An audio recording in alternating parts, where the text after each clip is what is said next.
Breaking news ఇక ఏపీలో నేటి నుంచి అసెంబ్లీ సమావేశాలు ప్రారంభం కానున్నాయి. సమావేశాల తొలి రోజు 2024-25 ఆర్థిక సంవత్సరానికి వార్షిక బడ్జెట్ ప్రవేశపెట్టనున్న ఆర్థిక మంత్రి పయ్యావుల కేశవ్ ప్రవేశపెట్టనున్నారు. ఉదయం 11 గంటలకు సుమారు 2.90 లక్షల అంచనాల ప్రతిపాదనలతో ఆర్థిక మంత్రి ఈ బడ్జెట్ ప్రవేశపెట్టనున్నట్లు తెలుస్తోంది. ఉభయ సభలను ఉద్దేశించి గవర్నర్ అబ్దుల్ నజీర్ ప్రసంగించనున్నారు. వ్యవసాయ శాఖ బడ్జెట్ ను అగ్రికల్చర్ మినిస్టర్ అచ్చెన్నాయుడు అసెంబ్లీలో ప్రవేశపెట్టనున్నారు. మరోవైపు శాసనమండలిలో రెగ్యులర్ బడ్జెట్ ను కొల్లు రవీంద్ర, వ్యవసాయ బడ్జెట్ ను మంత్రి నారాయణ ప్రవేశపెట్టనున్నారు. ఇక 10 రోజుల నుంచి 12 రోజుల పాటు ఈ అసెంబ్లీ సమావేశాలు కొనసాగనున్నాయి.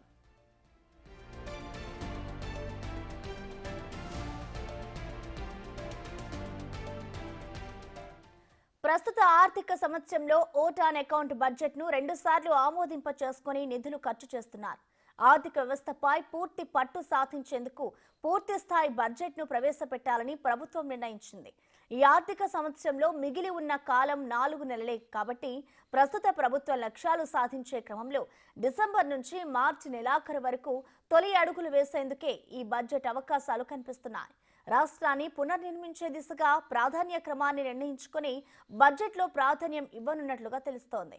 ఇక రహదారులకు పెద్ద మొత్తంలో నిధులు కేటాయించనున్నారు. రాజధాని పనులకు భారీ కేటాయింపులు ఉంటాయి. పోలవరం సహా సాగునీటి ప్రాజెక్టులకు పెద్దపీట వేసే అవకాశాలు కూడా ఉన్నాయి. విద్య, వైద్య, వ్యవసాయ రంగాలకు, పంచాయతీరాజ్, గ్రామీణాభివృద్ధి రంగానికి కేటాయింపులు ఎక్కువగానే ఉంటాయని సమాచారం.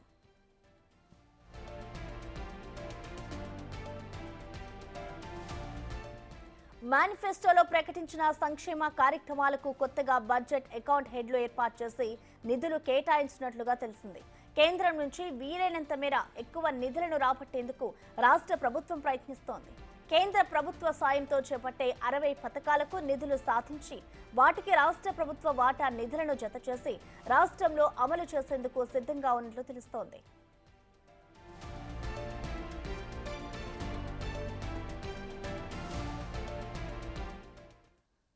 దీనికి సంబంధించిన కంప్లీట్ డీటెయిల్స్ ని మా ప్రతినిధి శివ అందిస్తారు. శివ, చెప్పండి, మరి కాసేపట్లో అయితే ఏపీ అసెంబ్లీ సమావేశాలు ప్రారంభం కానున్నాయి కదా, దీనికి సంబంధించిన డీటెయిల్స్ ఎలాగా ఉన్నాయి? అలాగే దీంట్లో ఇవాళ దేనికి ఆ బడ్జెట్ కేటాయించే అవకాశం ఉంది శివ?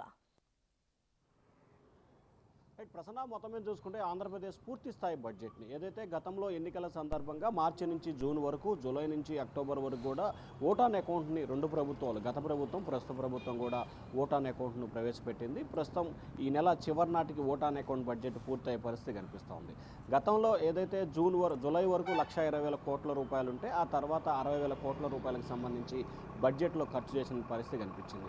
ఈసారి బడ్జెట్ అంటే టోటల్గా ఆంధ్రప్రదేశ్ బడ్జెట్ 2,90,000 కోట్ల రూపాయల పైగా ఉండేందుకు ప్రతిపాదనలు సిద్ధమవుతున్నాయి. దీంట్లో విద్యా, వైద్యం, అలాగే రాజధాని నిర్మాణం, పోలవరం ప్రాజెక్టుకి సంబంధించి కూడా ప్రధానంగా నిధులు కేటాయింపు చేసేస్తూ కూడా ఏపీ శాఖ ప్రభుత్వం కసరత్తు చేస్తోంది. ముఖ్యంగా వ్యవసాయానికి ఎక్కువగా ప్రాముఖ్యత ఇవ్వాలనేది ఏపీ ప్రభుత్వ ప్రణాళికలుగా కనిపిస్తూ ఉంది. గతానికి భిన్నంగా కూడా ఈ బడ్జెట్లో కేటాయింపులు చేసేందుకు కూడా సిద్ధమవుతున్న పరిస్థితి కనిపిస్తూ ఉంది.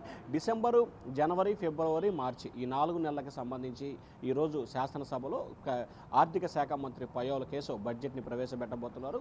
కొద్దిసేపు క్రితమే పంచాయతీరాజ్ గెస్ట్ హౌస్లో ఆయన క్యాంపు కార్యాలయం బడ్జెట్ పత్రాలకి ప్రత్యేక పూజలు నిర్వహించిన పయ్యావుల కేసు అక్కడి నుంచి నేరుగా బడ్జెట్ పత్రాలతో ముఖ్యమంత్రి చంద్రబాబు నివాసానికి వెళ్ళారు. అక్కడి నుంచి చంద్రబాబుతో కలిసి ఆయన వెంకటపాలెం ఎన్టీఆర్ విగ్రహానికి నివాళులర్పించి అక్కడి నుంచి కూడా శాసనసభకు వెళ్తారు. 9:20 సమయంలో ఏపీ కేబినెట్ అత్యవసరంగా భేటీ అవుతుంది. ఈ భేటీలో ఏపీ కేబినెట్కి సంబంధించి కూడా కొత్తగా ప్రవేశపెట్టబోతున్న బడ్జెట్ని 2024-25 బడ్జెట్కి సంబంధించి కూడా కేబినెట్ ఆమోదం తెలుపుతుంది. 10 గంటలకు శాసనసభ సమావేశాలు ప్రారంభమవుతాయి. శాసనసభ సమావేశాలు ప్రారంభమైన తర్వాత శాసనసభలో పయ్యావుల కేశవ్ బడ్జెట్ని ప్రవేశపెడతారు.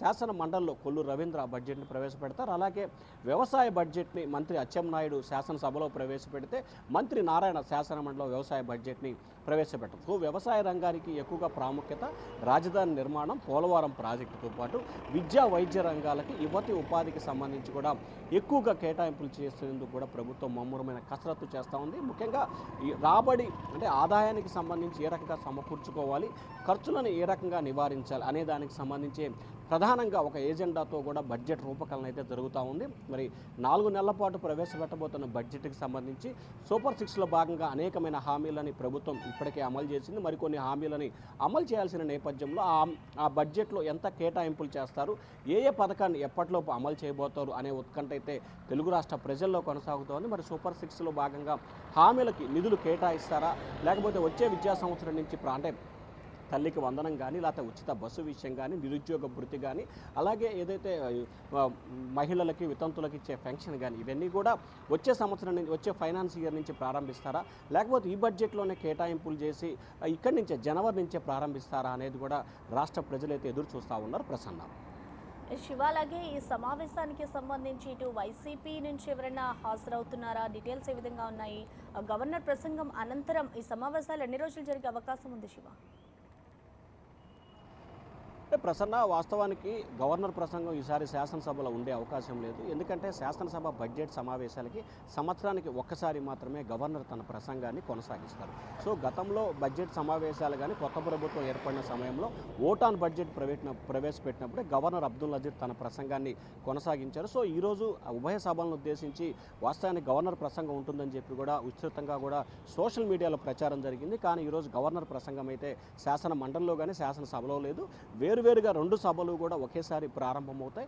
2 సభల్లో అక్కడ బడ్జెట్ అక్కడ, ఇక్కడ బడ్జెట్ ఇక్కడ, ఆయా శాఖలకు సంబంధించిన మంత్రులు, ఇన్ఛార్జి మంత్రులు బడ్జెట్ని అయితే ప్రవేశపెట్టబోతారు. ఇక రెండో అంశానికి సంబంధించి చూసుకుంటే వైఎస్ఆర్సీపీకి సంబంధించి 11 మంది శాసనసభ్యులు ప్రత్యేక ఏదైతే ఆయనకి ప్రతిపక్ష నేత హోదా ఇవ్వాలని చెప్పి కూడా వైఎస్ఆర్సీపీ అధినేత జగన్మోహన్ రెడ్డి డిమాండ్ చేసే నేపథ్యంలో ఏదైతే ప్రతిపక్ష హోదాకి సంబంధించి బలాబలాలు నిన్న నేపథ్యంలో ఆయనకు ప్రతిపక్ష నేత హోదా రాకని నేపథ్యంలో వైఎస్ఆర్సీపీ ఎమ్మెల్యేలు శాసనసభకు రాకూడదని చెప్పి నిర్ణయం తీసుకున్నారు. ప్రతి 2-3 రోజులకు ఒకసారి ఆ మీడియా సాక్షిగా కూడా ఏదైతే అసెంబ్లీలో ఏదైతే లేవనెత్తాల్సిన అంశాలు ఉన్నాయో ఆ అంశాలని మీడియా సాక్షిగా కూడా ప్రభుత్వాన్ని ప్రశ్నిస్తామని చెప్పి వైఎస్ఆర్సీపీ అధినేత జగన్మోహన్ రెడ్డి అయితే ఇటీవల కాలంలో చెప్పారు. గత అసెంబ్లీ సమావేశాల్లో కూడా అదే రకంగా మీడియా సమావేశం పెట్టిన పరిస్థితి కనిపించింది. ఇక శాసన మండలికి సంబంధించి వైఎస్ఆర్సీపీ ఎమ్మెల్సీలు శాసన మండలికి వచ్చి సభకు హాజరవుతారని చెప్పి కూడా తెలుస్తూ ఉంది. ప్రసన్న, అలాగే ఇవాళ బడ్జెట్ ప్రవేశపెట్టబోతున్నారు కదా, మరి దీనికి సంబంధించి ఇటు ప్రభుత్వం అయితే అకౌంట్ హెడ్లను కూడా ఏర్పాటు చేస్తుంది. అంటే దీంట్లో మంత్రులనే అకౌంట్ హెడ్లుగా ఉంచబోతుందా, లేదంటే ఇటు జిల్లా స్థాయి అధికారులు ఎవరైతే ఉంటారో వాళ్ళని దీంట్లో ఉంచుతారనుకోవచ్చా శివ? అంటే ప్రధానంగా అకౌంట్ హెడ్స్కి సంబంధించి కూడా 4 నెలల బడ్జెట్ నేపథ్యంలో ప్రభుత్వ విభాగాలకు సంబంధించిన ప్రముఖులు ఉంటారు. వాస్తవానికి జిల్లా స్థాయికి సంబంధించి కూడా జిల్లా కలెక్టర్ హెడ్గా ఉంటాడు. రాష్ట్ర స్థాయికి సంబంధించి కూడా సెక్రటరీ, ప్రిన్సిపల్ సెక్రటరీ, ప్రత్యేక ప్రధాన కార్యదర్శులు మాత్రమే ఇన్ఛార్జీలుగా ఉంటారు. అయితే ఒకవేళ చైర్మన్లు కానీ ఎంపిక చేసినట్లయితే ఖచ్చితంగా మంత్రులకి దాంట్లో స్థానం ఇచ్చే అవకాశం కనిపిస్తూ ఉంది. కానీ ప్రభుత్వానికి పరంగా అకౌంట్ హెడ్స్ని మాత్రం ఏర్పాటు చేసేటప్పుడు జిల్లా కలెక్టర్లు, ప్రిన్సిపల్ సెక్రటరీలు మాత్రమే నియమించే అవకాశాలు అయితే కనిపిస్తుంది. ఎందుకంటే మొదటిసారిగా ఏపీ ప్రభుత్వం అకౌంట్స్కి సంబంధించి అంటే ప్రతి శాఖకు సంబంధించి అకౌంట్స్ పర్టికులర్ కోసం ఒక హెడ్ని నియమించాలని చెప్పి ప్రభుత్వం ఒక కొత్త రకమైన ఆలోచనకి కూటమి ప్రభుత్వం నిర్ణయం తీసుకుంది. సో దానిలో భాగంగానే ఈసారి అకౌంట్స్ హెడ్ ప్రక్రియను ప్రారంభిస్తున్నట్లు కూడా తెలుస్తూ ఉంది. సో దానికి సంబంధించి చైర్మన్ వ్యవస్థ కనుక ఏర్పాటు చేస్తే కేబినెట్ మంత్రులు ఒక్కొక్క శాఖకు సంబంధించి ఒక్కొక్క మంత్రి ఇన్ఛార్జిగా ఉండే అవకాశం కనిపిస్తూ ఉంది. ఒకవేళ అకౌంట్స్ చైర్మన్లుగా కాకుండా హెడ్నే నియమించే అవకాశం అయితే ఉంటే కనుక ఖచ్చితంగా ఆ శాఖకు సంబంధించిన ప్రిన్సిపల్ సెక్రటరీ కానీ లేకపోతే సెక్రటరీ కానీ ఉండే అవకాశాలు కనిపిస్తూ ఉన్నాయి. Prasanna. Okay Shiva, thank you.